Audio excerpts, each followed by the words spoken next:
광주 출신 임창이라고 합니다. 우선 도민들의 건강과 또 안전을 위해서 열심히 해주시는 보건환경연구원의 노고에 감사드립니다. 감사합니다. 예, 저는 첫 번째로는 그 경기도의 초미세먼지 그 주요 배출원에 대해서 말씀을 드리고 싶은데요. 이 보고해주신 보고서의 7페이지에 있습니다. 여기 보면은 전국 평균, 그러니까 전국의 어떤 배출원에 대한 비율과 이 경기도의 비중이 굉장히 상이합니다. 예를 들면은 전국에는 제조업 연소가 30.9%를 차지하는 반면에 경기도는 한 10분의 1 수준밖에 안 되는 3.1%고요. 반면에 전국보다 많은 것을 보면은 비산먼지, 비도로 이동 오염원, 그리고 생물성 연소가 굉장히 높습니다. 특히 경기도를 남과 북으로 보면 또 그 차이도 큰데요. 남부에 있는 평택 지점과 그리고 북부에 있는 포천 지점을 보면은 비산먼지가 많이 발생하는 건 거의 유사하지만 평택은 비도로 이동 오염원이 굉장히 큰 반면에 북부에는 생물성 연소가 굉장히 높은 걸로 볼 수 있습니다. 우선 결론부터 말씀드리자면 경기도가 전국 평균과 상이하다라는 것은 지역별 특성이 있다라는 거고 그 지역별 특성에 맞게 저감 정책이 필요하다는 이야기입니다. 특히 남부와 북부가 이처럼 부분별 발생량이 다르다라는 것은 남과 북, 어쩌면 남과 북, 동과 서의 지역별로 이 초미세먼지에 대한 저감 정책을 차별해야 된다는 결론이 도달할 수 있을 것 같습니다. 근데 이 사항에서 몇 가지 질문 드리고 싶은데요. 어떻게 경기도가 이 제조업이 많은데도 불구하고 전국 평균의 10%라도 안 되는 발생량을 가지고 있는 건가요?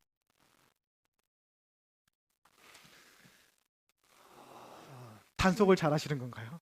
아니면 저감 장치가 많이 되어 있는 건가요? 뭐 그런 여러 가지 역할도 있겠죠. 경기도가 적극적으로 이런 것들을 그 저감하기 위해서 노력하는 것들이 분명히 있긴 하겠지만 그 일부는 저희 이제 그 경기도라는 특성이 서울의 영향을 다 받는 지역이고 인천과 서울에 있어서 일반적으로 보면 인천과 서울이 경기도보다는 좀 조금 높게 나오곤 있습니다. 근데 원래 경기도의 지역이 그냥 도농이나 아니면 농업단지, 그다음에 북부 쪽에서는 좀 그 산림 쪽, 그다음에 이 평택이나 이런 각종 산업단지 다양한 곳이 있어서 요거를 의원님한테 제가 이 요거를 가지고 단순하게 감히 이렇습니다 하고 말씀드리기에는 사실은 좀 저기 그게 사실 더 그 예의에 어긋난다고 생각이 듭니다. 근데 만약에 그러한 추론이 맞다면 그러니까 예전 그 2000년대 초반에 비해서 산업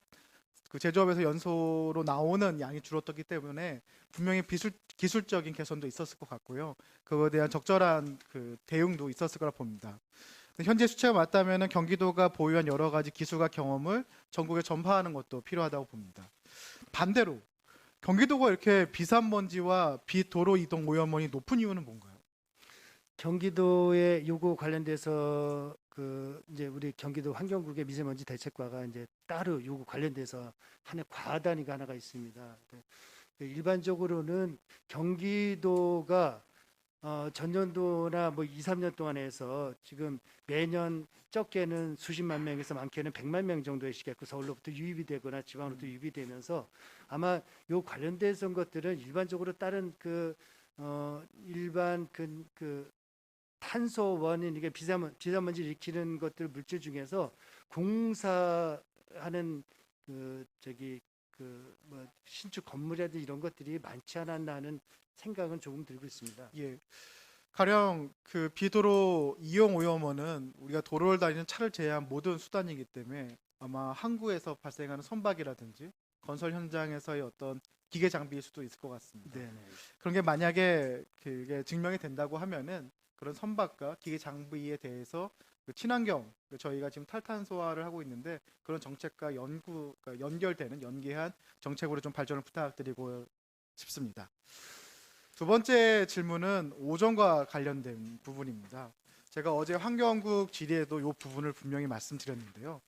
최근 들어서 미세 문제와 관련된 오염도는 지속적으로 감소하고 있지만 오염의 농도는 오히려 증가하고 있습니다. 그리고 다들 아시다시피 오존은 미세먼지와 달리 입자형이 아니라 가스성이기 때문에 이 마스크로도 막을 수가 없습니다. 오존이 주는 큰 피해들이 있는데요. 특히나 이 호흡기 질환을 크게 유발시킬 수 있습니다. 주신 자료에 보면은 경기도의 오존 그 도시 대기와 도로변 대기의 그 측정량을 보면은 2017년도부터 21년도까지 지속적으로 증가하는 걸 볼 수가 있습니다. 예. 요 자료입니다. 예. 요 보내주신 요 보건환경연구 백서 121페이지 보면은 연도 아마 평균일 것 같은데 평균적으로 증가하고 있고, 또 하나는 제출해주신 보고자료의 31개 시군의 오존 PMP 자료를 보면은 2020년대의 대부분이 0.025에서 0.03이었는데 2022년도에는 거의 다 모든 시군에서 0.03을 넘는 상황이 됩니다. 그러니까 이게 경기도의 어떤 한 부분만이 아니라 31개 모든 시군에서 지금 오존이 증가하고 있다고 봐야 되죠. 혹시 이 현상에 대해서 연구원은 인지하고 계시고 이에 대한 어떤 대책도 좀 강구하고 계신가요? 그 오존에 대해서는 이제 그 저희 연구원이 그 오존 측정을 그 계속해서 24 실시간으로 해서 알려드리고 있고, 또 요 오존 관련돼서 약 1년에 한 달 정도가 이렇게 오존에 관련돼서 이제 그 경보가 나오고 있는 입장입니다. 근데 오존의 유발 물질들이 기본적으로는 제일 큰 것들이 이제 이산화질소가 원인이 되겠고, 두 번째로는 각종 이제 우리가 그 기후 변화 관련돼서 의원님 지금 말씀하신 대로 각종 이제 휘발성 유기 화합물들이 오존의 주요 원인이 되죠. 이런 것들이 이제 관련돼서 보면은 경기도의 위치상으로 그 주요한 원인이 그 사실은 우리가 저희가 파악하는 것들은 사실 자동차거든요. 자동차가 정말 중요한 건데, 이 관련돼서 이제 그 나오는 배출가스에 의해서 NO2가 이제 그 NO가 되면서 O가 또 산소와 결합해서 O3가 되고, 이런 그 화학적 반응을, 광학 반응을 일으키는 건데, 이거에 관련돼서가 이제 큰 원인이고, 두 번째는 이제 그 각종 이제 그 산업화에 관련된 공장에서 나오는 것들, 이런 것들이 주요 원인입니다. 그래서 이게 이제 국민 생활하고 도민들하고 밀접한 생활 관계가 있어서 이런 것들이 되는 그 원인 물질인데, 이게 이제 저희만의 문제나 그 경기도만이 그 요구해서 이루어질 수 없는 것들이 아닐까. 그거에 이제 첫 번째가 지금 의원님 말씀하시는 각종 이제 온실가스거든요. 그래서 요거는 저희가 이 산업화 관련돼서 이제 이런 차량이나 이런 것도 우리가 겨울철 쓰고 있는 각종 그 이런 그 석유화학의 물질들 뭐 관련돼서 있기 때문에 예. 그런 것들이 경기도가 그 줄어들지 않고 계속 늘어가지 않나, 이런 생각이 들고 있습니다. 예, 맞습니다. 말씀하신 것처럼 오존이 증가한다라는 거는 그 오존의 발생의 원인이 되는 그 휘발성 유기화합 물질이라든지 질산화물이 이제 광학 반응을 하는 것 때문이겠죠. 물론 연구원에서는 이게 증가한다 또는 감소한다라는 어떤 측정도 중요하지만, 그 의사가 환자를 보고 병이 있다라는 걸 확인하는 것도 중요하지만 그 원인이 무엇인지 찾는 것도 중요할 것 같습니다. 그 말씀하신 것처럼 대부분의 그 휘발성 유기화합물이 뭐 산업에서나 또는 자동차를 통해서 발생하기 때문에 그게 원인이라면은 그 원인을 감소시키기 위한 여러 정책들이 뒤떨어져야 된다라는 거죠. 그래서 지난번에도 한번 말씀드린 것처럼 연구원이 조사와 측정 기능을 넘어서서 연구 기능을 좀 확장해야 된다라는 걸로 좀 의견의 마무리를 좀 짓고자 합니다. 세 번째 질문을 드리도록 하겠습니다. 저는 사실은 그 환경과 관련된 중요한 여러 업무들을 여러 기관에서 크로스로 체크하고 있는 것에 대해서 감사하게 생각하고 맞다고 생각합니다. 조금 우려가 되는 것은 그 업무가 특성에 따라서 크로스 체크라든지 효율적 배분이 아니라 중복되고 있지는 않을까 생각이 듭니다.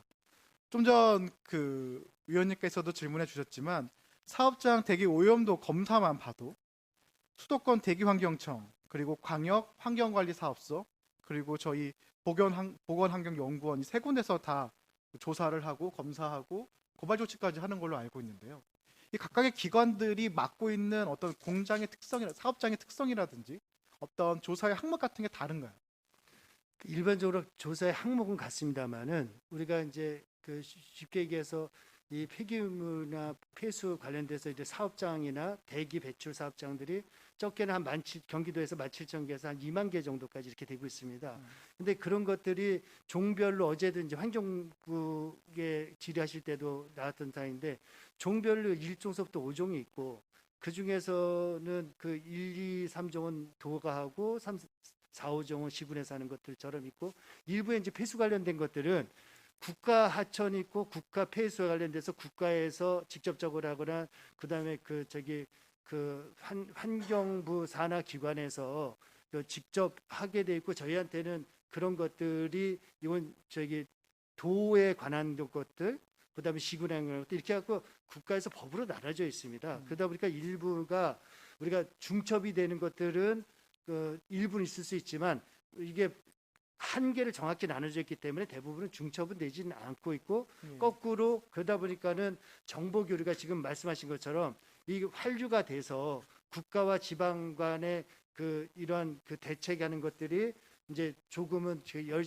능동적으로 안 하면 보고에 있어서 조금은 늦어지지 않을까 이렇게 그런 것도 있고 또 하나는 이제 수도권 대기환경청에서 이제 사업을 하고 있는 것들이 사업하고 있는 것하고 그건 이제 국가 정부 기관이다 보니까 저희하고 해서 이렇게 나눠져 있어서 일부는 의원님 염려하신 거대로 중복보다는 저희가 놓치는 부분이 있지 않을까 그거를 더 염려가 저희는 하고 있는 입장입니다. 맞습니다.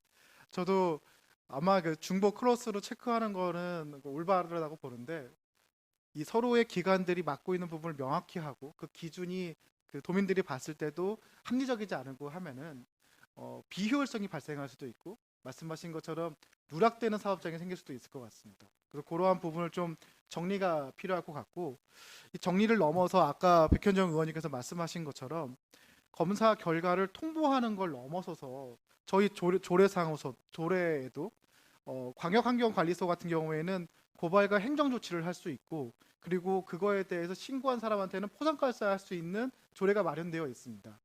만약 업무가 분장되어 있고 이걸로 해서 고발을 하는 역할을 같이 하고 있다고 조사를 하고 있는 검사를 하는 역할을 함께 하고 있다고 하면은 저는 보건환경연구원도 당연히 그 결과를 통보하는 걸 넘어서서 고발과 행정 조치 그리고 그에 대한 책임과 권한이 있어야 된다고 생각을 하거든요. 그런 부분도 좀 같이 정리가 되고 합리적으로 조정이 되면 좋을 것 같습니다. 예, 이상입니다.